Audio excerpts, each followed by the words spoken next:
ह्यात बारीक कोलंबी मी घेतलेली आहे, त्याचं सुकं फार चांगलं होतं. तर त्याच्यासाठी ते साफ करून त्याच्यात आतमध्ये दोर असतो तो पण काढून घेतलेला आहे. आणि आता त्याच्यासाठी मी त्याच्यात मसाले सगळं घालते. थोडं अर्धा ह्याच्या क्वांटिटी प्रमाणे पाव चमचा हळद घालायची. आणखी बारीक चिरलेला कांदा घाला.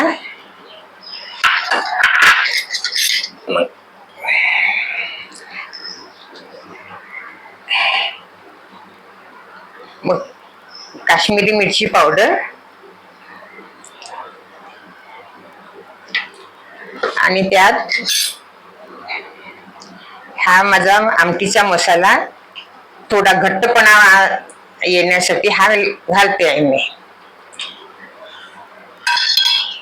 आणि कोकम मी तीन कोकम मी घातलेलीच आहेत आधी. 3 मोठे कोकम ह्याला पुरे होते. आणि कारवारी मसाला अर्धा चमचा. कारवारी मसाला धण्याचा तो मी यात अर्धा चमचा घालते. आणि क्वांटिटी कशी असेल त्याप्रमाणे मसाले पण कमी किंवा जास्त घालावे. कोकम मी घातलेलीच आहे, 3-4 कोकम घातलेले आहे. आता हे थोडस मीठ घालते. मीठ त्याच्यामध्ये घालते.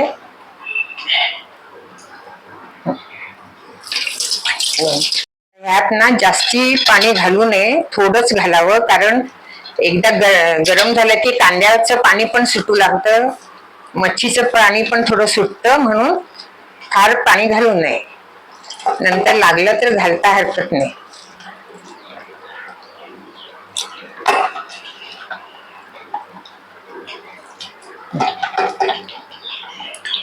असं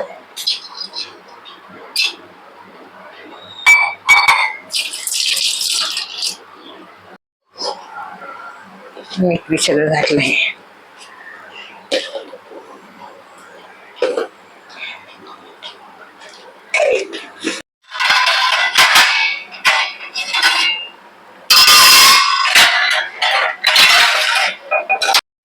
एकदम स्लो गॅस फ्लेम करायची आणि त्यावर ते शिजू द्यावे. तर हे अशा प्रकारे ह्याला असं पाणी सुटतं, म्हणून सुरुवातीला जास्ती पाणी नाही घालायचं. आता ह्याच्यात 2 चमचे खोवलेलं खोबरं घालून ती कोलंबी शिजलेली आहे. बाकी 2 चमचे खोवलेलं खोबरं घालायचं वरून. आणि 1 मिनिट ठेवून नंतर गॅस बंद करावा.